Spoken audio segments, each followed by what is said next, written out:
basically these Wall Street people, right? They've been shorting the stock, and by shorting the stock, what that means is that Wall Street hedge funds were betting Betting that against something. the stock was going to Drop, drop yeah, because they drop. didn't see any value in it. Yes. And then when Corona came and people weren't going, because GameStop usually it's in malls, and people weren't going to the They malls. were expecting the value to. They were expecting. So what they ended up doing, they ended up shorting it to the point that they shorted so many stocks that they were shorting stocks that didn't even exist.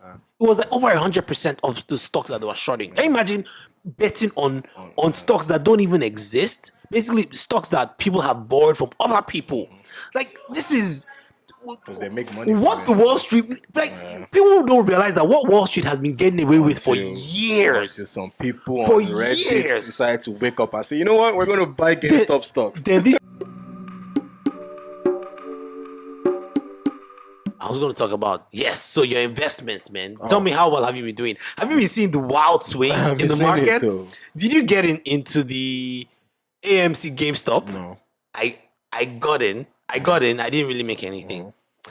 You got into Dogecoin, I mean. Dogecoin, yeah. You made some money. You made some money. You made a little something. Ether. Ether is my long run. So Dogecoin. I got into Ether too. I got lucky with Ether. Right before it recently shut up again. Yes. I got in. I'm starting to get into Bitcoin also. Yeah.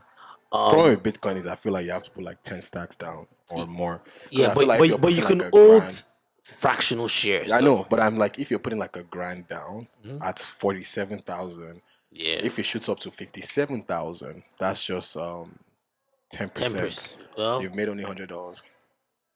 From 40,000 to 57. Oh, from 47 to 57. Let's say it's a little like 15%. It's a little more than 10%. Let's say 40 to 50 is 10. Okay, it's more than 10%. Yeah, you're right. It's like maybe let's just say 20%. My math is off. You make 150. Yeah, you've made, and you put 1K inside. You made 1.2. Yeah. It's not as much as if you had put 10 stacks inside, or that's the only problem with Bitcoin or how high it is right now. Yes. Versus something like Dogecoin that you can it's in a cent. So you buy you buy 50,000 Dogecoins at 3 cents. Yeah. And it shoots up to 7 cents. Yeah, you can make a lot of money. Bro, you can make a lot of short term. But Bitcoin I think Bitcoin is long term. And they're saying that it could get as high as $100,000. I think so too. But Bitcoin is long term. But my hope is, now that Bitcoin is going, they're going to look at what's next. Yeah. And Ethereum seems to be the what's next for me. So do you have any understanding of what Ethereum is? So it's a decentralized computing platform. Yes. So everybody is anti-government, non-established. So everybody's decentralized. Yes. So the idea is you can use their platform to build stuff, apps and software, stuff like that. Okay. And then their payment method uses tokens called Ether. Okay. So that's what. Oh. Yes. So that's what it is. So that's Ethereum. So it's been shooting up. It was at 400 at one earlier at night. It was at 1600 last time I checked. I even went as high as 1800, and it broke his previous record, which was 1400 for the longest time. Wow. So, how about Dogecoin? Now, Dogecoin is a you joke you really coin. took you've been in on it for a while. I got into who told you about how did you hear about it? One of the guys on Clubhouse. One of the older guys on Clubhouse. Yes. They called me one day. I've been in a lot of those stocks Clubhouse. Called me one day and said, "Yo, get into Dogecoin," and he got into it at 1 cent. Wow! Wait, what's 1 cent? Yeah, 1 cent. And it's shot as high as it was like 8 cents at one point. Yeah, so he's made 8 times. And they're saying that. So you see, I heard that the creator of the Dogecoin, guess what? The guy, he created it so long ago. Even he's shocked. Yeah, because the guy lost his job. This was something that he started a while ago. He had to sell all his coins. Yeah, it's a joke coin. He had to sell all his coins. The guy drives a Honda Civic. Mm-hmm. Like, the guy was jobless for a while. Like, the guy is not like balling like that. So this was the creator of Dogecoin. I've got his name, but I was reading about it because I was like, I had to do a little bit of research. I found out that Dogecoin it started as a joke. Yeah. So why are people taking it seriously, and why is Elon pushing it so hard? Elon Musk knows the power he has. So last year, Elon Musk had tweeted about it. Yes. And about Doge or Bitcoin? Dogecoin. Okay, because he's tweeted about Bitcoin too. He's a smart man. Okay. He knows at the end of the day. See Florida's mayor just announced. I mean, Miami mayor just announced. They're going to start paying people with Bitcoin, cryptocurrency. Miami mayor said that. Yeah, they're going to start paying people. Look, I see Bitcoin starting to come into economy. A lot of institutions are starting to accept PayPal it. is allowing people now to Yes, buy. Cash App allows. Cash App allows. Visa is starting the thing where they're going to let banks allow you to buy and deposit into your account. You get like your 3 up. So everybody's starting to use it as it's going to become, it might not be a legal tender, but they are finding ways to make it even easier for you to get it and cash out from it and have some, which means in the future, there definitely will be people paying for stuff in crypto.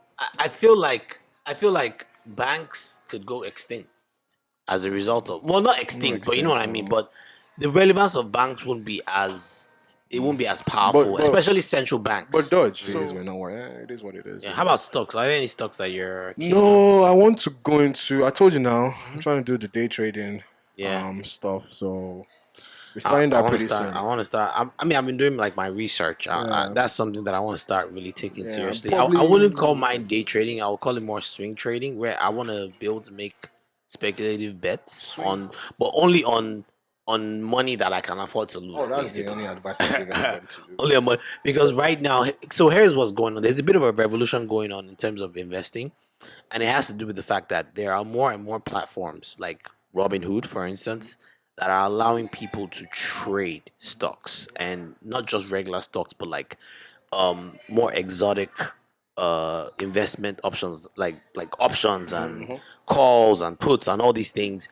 And this was something that wasn't necessarily accessible to the public before. Yes. So it's kind of like a game changer. Yeah, you can do it from. This was something that people had to pay brokerages to help them do. You had and now of Wall Street. Now you don't need that. Yes, you don't need that. Again. You don't really need them anymore.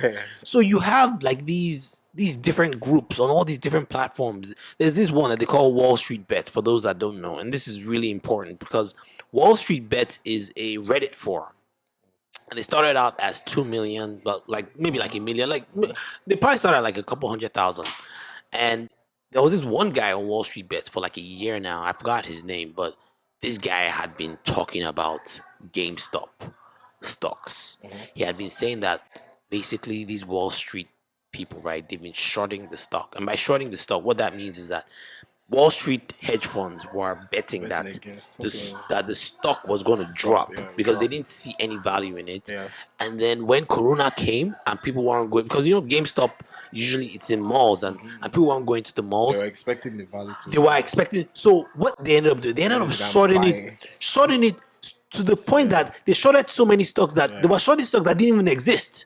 It was like over 100% of the stocks that they were shorting. Can you imagine betting on stocks that don't even exist? Basically, stocks that people have borrowed from other people. Like, this is because they make money. What the Wall Street, like, people don't realize that what Wall Street has been getting away with for years. Some people on Reddit decide to wake up and say, you know what, we're going to buy GameStop stocks. Then these people on this Reddit thread called WallStreetBets, right? They decided that they were going to band together, right? And they were going to follow this guy. First of all, GameStop recently got acquired. Well, not acquired, but they have like this new leader. And there's been some positive news here and there. They also showed that GameStop actually had a lot of cash, because the way GameStop works is that people they have like a monthly fee that they sign up to. So they end up getting a lot of money from people, even though that they may not buy those games immediately, but they end up having a lot of cash on hand. So there were some positives, and this guy, he had kept banging into people's heads.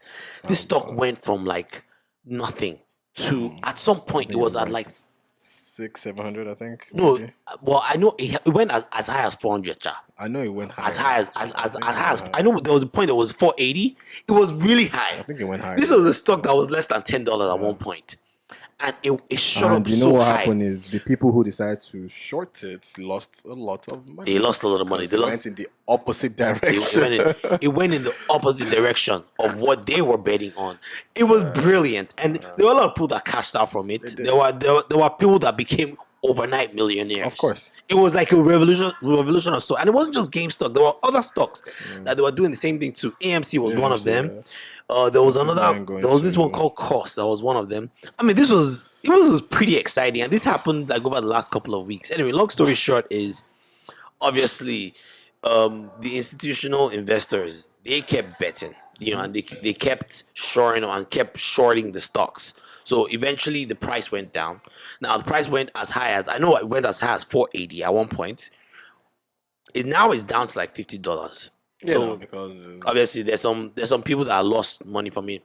But that Wall Street Bets, the membership went from like a couple 100,000. Now it's at 8 million. Because everybody's There are 8 waiting for million them to people tell in them. there. Wall Street Bets announced they wanted to use Dogecoin next.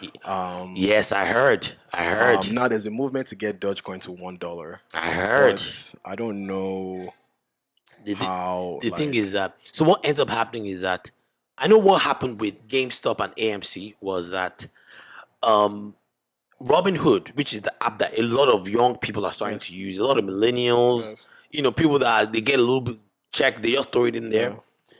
What they said happened during the GameStop saga was that they were limiting people's ability to buy. Yes. But they were letting people sell. Yes. So that kind of messed up the demand. Yeah. And it kind of messed up the demand. And it was kind of like market manipulation.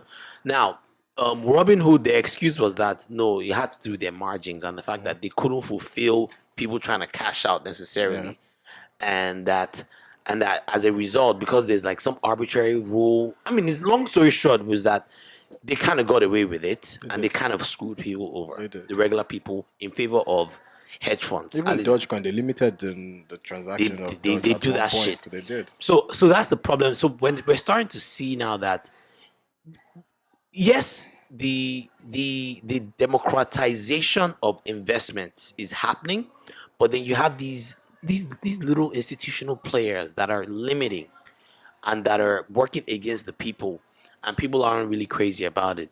But that's what's going on, man. And I will encourage you, if you have money to spare, I think this is the time. I think you should definitely do your research. Don't just go in there, and it should be money that you can only afford to lose.